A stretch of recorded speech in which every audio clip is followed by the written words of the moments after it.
नमो नमो मित्रों। गुरु और शिष्य का रिश्ता दुनिया के सबसे पवित्रतम रिश्तों में से एक होता है। गुरु एक कुम्हार की तरह होता है। जैसे कुम्हार अनगढ़ मिट्टी के लोंदे को अपनी चाक पर रख करके उसे भांति भांति के पॉट्स, भांति भांति के बर्तनों में और कलात्मक कृतियों में परिवर्तित कर देता है, उसी तरह से गुरु सफ़ेद स्लेट लेकर के पैदा हुए व्यक्ति को, बच्चे को, उसके मस्तिष्क में तमाम तरह की विद्याओं, ज्ञान, कलाओं इत्यादि की स्थापना करके उसको सर्वश्रेष्ठ मानव बना देता है। यह गुरु के ही हाथों का कमाल होता है, गुरु के ही कौशल का कमाल होता है कि कोई व्यक्ति आर्यभट्ट बनता है, कोई कृष्ण बन जाता है, कोई अर्जुन बनता है, कोई राम बनता है, कोई आर्यभट्ट बनता है, कोई विवेकानंद बनता है। भांति भांति के शिष्य, जो भांति भांति के मनुष्य, ये अपने गुरु कृपा से ही अपनी उस मुकाम पर पहुँचे हैं जो जिस मुकाम पे उन्हें हम आज देखते हैं, उन्हें हम पूज्य मानते हैं। भारत में तो गुरु का आदर ईश्वर से भी ऊंचा रखा गया है। कबीरदास जी कहते हैं कि गुरु गोविंद दो खड़े काखे लागों पाए, बलिहारी गुरु आपने गोविंद दियो बताए। वो तो जब गुरु और गोविंद अर्थात ईश्वर दोनों साक्षात सामने खड़े हों तो सर्वप्रथम गुरु को नमस्कार करने की बात करते हैं। इसी तरह गुरु की महिमा का बखान करते हुए संस्कृत में एक श्लोक आता है कि ओम अज्ञान तिमिरांधस्य ज्ञानांजन शलाकया चक्षुरुन्मीलितं येन तस्मै श्री गुरुवे नमः। अर्थात अज्ञान रूपी अंधकार से जिस शिष्य की आंखें बंद रहती है, उसको गुरु अपने ज्ञानांजन शलाका से उसकी आंखें खोल करके उसको दुनिया के सारे ज्ञान का दर्शन करा देता है। गुरु वह होता है, गुरु संभावनाओं का द्वार खोल देता है। भारत में के शास्त्रों में तमाम ऐसी गुरु शिष्य परंपरा की कहानियां बिखरी पड़ी हुई हैं। उनमें से एक कहानी जो मुझे बहुत ही पसंद है, बचपन में मैंने सुनी है, आपने भी सुनी होगी। यदि आपने सुनी है तो पुनः आपका रिवीजन हो जाएगा, पुनः आपसे पुनः स्मरण हो जाएगा, और नहीं सुनी होगी तो निश्चित रूप से आपका ज्ञानवर्धन होगा और आपको लगेगा कि हाँ, मैंने कुछ अच्छा सुना। तो आइए प्रारंभ करते हैं उस कहानी को। कहानी है धौम्य ऋषि और उनके प्रमुख शिष्य आरुणि की। धौम्य ऋषि का आश्रम था। जैसे कि प्राचीन काल में हम सभी जानते हैं कि गुरुकुल शिक्षा प्रणाली थी। शिष्य अपने गुरु के यहाँ जाते थे, गुरु के यहाँ निवास करते थे, गुरु आश्रम में निवास करके समस्त दैनिक जो गृहस्थ के कार्य होते थे वो करते थे। जैसे भिक्षाटन करना, आश्रम की साफ सफाई करना, गौओं को चारा देना, गुरु के खेतों की निराई गुड़ाई, सिंचाई, बुआई इत्यादि गुरु की सारी सहायता करना, और तत्पश्चात गुरु के सम्मुख रह करके शास्त्रों का अध्ययन करना, शस्त्रों का अध्ययन करना, ये कार्य होता था शिष्यों का। तो उसी तरह से एक धौम्य ऋषि का गुरुकुल था। कई शिष्य दूर दूर देशों से आकर के उनके यहाँ पढ़ाई किया करते थे। उनमें एक शिष्य आरुणि भी था जो पांचाल देश का था और गुरु के पास रह करके, धौम्य ऋषि के आश्रम में रह करके पढ़ाई करता था।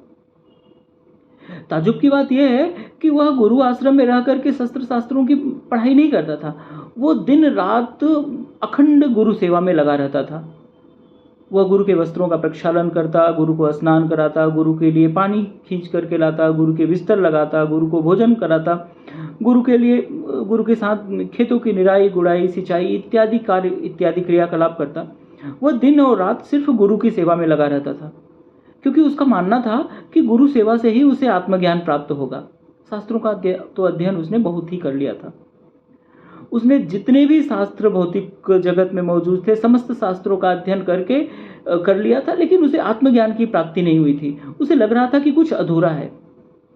तब उसे समझ में आया कि शायद गुरु सेवा से ही मुझे आत्मज्ञान की प्राप्ति हो, और वह अपने जितने भी भौतिक शास्त्रों का अध्ययन किया था उसको अपने मस्तिष्क से निकाल करके एक तरफ रख दिया और सिर्फ सशरीर गुरु सेवा में उपस्थित हो गया धौम्य ऋषि के आश्रम में, और दिन रात अनवरत वह गुरु सेवा में लगा रहता।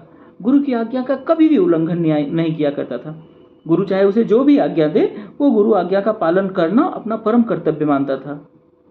इसी तरह से एक दिन घटना यह घटती है कि आसमान में काले बादल छा जाते हैं और ऐसा लगता है कि घनघोर वृष्टि होगी। गुरु ने अभी अपने खेतों में नया नया बांध बनाया था। उन्हें इस बात की चिंता सताने लगी कि अगर घनघोर वर्षा हुई तो बांध टूट जाएगा और खेत जो कि अभी ही जोत करके उसमें अन्न बोया गया था, हो सकता है कि बांध का पानी टूटे और खेत को अप्लावित कर दे, खेत में पानी भर जाए तो वे बीज बह जाएंगे, इससे फसल नहीं पैदा होगी। आरुणि दौड़ा दौड़ा गुरु के पास आता है और कहता है कि गुरुजी, मैं संध्या वंदन के लिए होम इत्यादि की सामग्री इकट्ठा कर देता हूँ। इसे करने के पश्चात तत्काल मैं खेत की तरफ जाता हूँ, देख के आता हूँ कि बांध कहीं टूट तो नहीं जाएगा। गुरु ने उसे आदेश दिया कि नहीं, ये संध्या वंदन की सामग्री, होम इत्यादि की सामग्री दूसरे शिष्य इकट्ठा कर देंगे। तुम एक काम करो, तुम जा करके पहले बांध को देखो कि बांध कहीं टूट तो नहीं रहा है, क्योंकि उसे अभी अभी तो बनाया था। यहाँ एक बात बताना आवश्यक है कि इसके पहले गुरु, जब आरुणि नहीं था, चूंकि आरुणि खेत में ही था, वो भाग करके गुरु को बताने आया था। जब तक वो आरुणि आता उसके पहले गुरु जी ने आसमान में घिरे काले बादलों को देखते हुए भविष्य में होने वाली वृष्टि की आशंका को ध्यान में रखते हुए अपने शिष्यों से कहा कि निश्चित रूप से हम लोगों को खेतों में जाना चाहिए और देखना चाहिए तुम लोगों को कि कहीं पर बांध टूट तो नहीं जाएगा। लेकिन उन सारे शिष्यों ने एक कोई न कोई बहाना बना करके, किसी ने पढ़ने का बहाना, किसी ने वस्त्र प्रक्षालन का बहाना, किसी ने रसोई का बहाना, भांति भांति के बहाने बना करके वे सभी एक एक करके दूर चले गए। किसी ने उस होने वाली बरसात में या हो रही बरसात के बीच खेतों में जाकर के खेत की रक्षा करने का सोचा नहीं। सभी लोग पानी के डर से भाग गए। आरुणि को आदेश देते हैं गुरु कि तुम जाकर के खेत को देखो और अगर बांध टूटने वाला हो तो किसी भी तरह से बांध को टूटने मत देना। गुरु की आज्ञा थी। आरुणि इसको ब्रह्म वाक्य मान करके कि गुरु ने आदेश दिया है कि किसी भी हालत में बांध टूटना नहीं चाहिए, क्योंकि अगर बांध टूटा तो खेत पानी से भर जाएगा और जो अभी अभी बोया गया है वो सारे बीज बह जाएंगे। आरुणि खेत में जाता है, वो देखता है कि बरसात तेज हो गई है, बांध टूटने वाला है। बांध एक जो जगह से सुराग हो गया था, उससे पानी बह रहा था, खेतों में जा रहा था। पानी का बहाव तेज था। वो मिट्टी रखने की कोशिश करता है, झाड़ियों को तोड़ ताड़ करके उसे रखने की कोशिश करता है, लेकिन पानी का जब बहाव तेज था तो मिट्टी भी उसके साथ बह जा रही थी। बांध में पानी रुक नहीं रहा था। उसे लगा कि बांध पूरा का पूरा टूट जाएगा। अब ऐसे में उसके सम्मुख यह प्रश्न आया कि अब क्या करे। मिट्टी तो रुक नहीं रही है, और अगर वो बांध न टूटे, बांध को सही सलामत रखने में अक्षम होता है तो गुरु आज्ञा का अनुपालन नहीं हो पाएगा। क्योंकि आज तक जब से वह गुरु आश्रम में आया था उसने कभी भी गुरु की आज्ञा की अवहेलना नहीं की थी। गुरु के आदेश का 100% पालन किया था, जो इसे आज भी करना था। तो उसके प्रत्युत्पन्न मति से उसने क्या किया, वो जहां बांध था, जहां से बांध लीक हुआ था, जहां से बांध टूटा हुआ था, अपने सशरीर वो लंबवत वहीं लेट गया। इससे पानी रुक गया। लेकिन इसके साथ साथ यह भी हुआ, चूंकि बहाव तेज था पानी का, तो धीरे धीरे मिट्टी भी आग बह करके उसके शरीर के ऊपर जमने लगी और मिट्टी से वो पूरा सन गया, पूरी मिट्टी उसके ऊपर जम गई। अब यहाँ पूरी रात बीत गई। गुरुजी सुबह जब संध्या वंदन के लिए इकट्ठा हुए और होम की तैयारी होने लगी तो उन्होंने देखा कि सारे शिष्य तो हैं लेकिन आरुणि नहीं है। उन्होंने शिष्यों से पूछा कि आरुणि कहाँ है। शिष्यों ने कहा कि अरे वो तो बहानेबाज है, कहीं गया होगा, आपने उसे रात्रि में भेजा था, वो वहीं रह गया होगा, आया नहीं, लापरवाह है, पढ़ने लिखने में तो ध्यान देता नहीं और देखिए आज उपस्थित भी नहीं हुआ है। गुरु ने कहा नहीं, ऐसा नहीं है, वो निश्चित रूप से वहीं बांध को टूटने से बचाने के लिए वो खेत में था, वो वहीं रह गया होगा। चलो चल के खेत में देखते हैं कि क्या हुआ आरुणि के साथ, कहीं कोई दुर्घटना तो नहीं घटी। वे जाते हैं, आरुणि आरुणि चिल्लाते हैं। तो आरुणि के कानों में आवाज़ जाती है। वो धीरे से मस्तक उठा करके गुरु की तरफ देखता है। पानी उस समय रुक गया था, पानी का बहाव भी नहीं था। वो उठता है, खड़ा होता है। गुरु उसको कीचड़ में सना हुआ देख करके आह्लादित हो जाते हैं। वे उसको अपने गले से लगा देते हैं। कीचड़ में सने हुए आरुणि को धौम्य ऋषि अपने गले से लगा लेते हैं। कहते हैं कि शिष्य, तुमने आज जान लिया है कि आत्मज्ञान क्या होता है। इसके पश्चात वे अपने शिष्यों की तरफ, दूसरे शिष्यों की तरफ मुखातिब होते हैं। दूसरे शिष्यों की तरफ अपना ध्यान आकृष्ट करके उनको कहते हैं कि तुम लोग आरुणि को मूर्ख समझते हो ना, उसकी खिल्ली उड़ाते हो, लेकिन मूर्खों, आज तुम जो रट रहे हो उसे जानने के बाद ही आरुणि इधर आया है। तुम सब वेद का अभ्यास करते हो, किंतु तुम लोगों को यह नहीं पता कि आरुणि जैसों की वाणी से ही वेदों का निर्माण होता है। आरुणि ने किसी के द्वारा रचे हुए बहुत से शास्त्रों का अभ्यास किया हुआ है। तुम लोग किसी के शास्त्रों पर आज सोच विचार कर रहे हो, परंतु आरुणि तो आज स्वयं शास्त्री बन गया है। पुनः यहाँ शिष्य के कर्तव्यों का वर्णन करते हुए वे कहते हैं, तुम लोग इस आश्रम में गुरु के पास आए हुए हो ना, किंतु गुरु शरण ढूंढने वाले तुम लोग अपने शस्त्रास्त्रों को छिपा कर रखते हो। यदि आप लोग किसी की शरण में आते हो तो आपके सारे हथियार तो उसके हो जाते हैं ना। क्या अपने शस्त्र शास्त्रों का इस प्रकार से अपने गुरु को आप लोगों ने सौंपा है? आपका शरीर, आपके हाथ पैर, आपकी इंद्रियां, आपकी बुद्धि, उनका उपयोग तुम गुरु के लिए नहीं करना चाहते हो। यह धृष्टता है। इन सब के पीछे छिपे हुए तुम्हारे अहंकार का पाप तुम संग्रह कर रहे हो।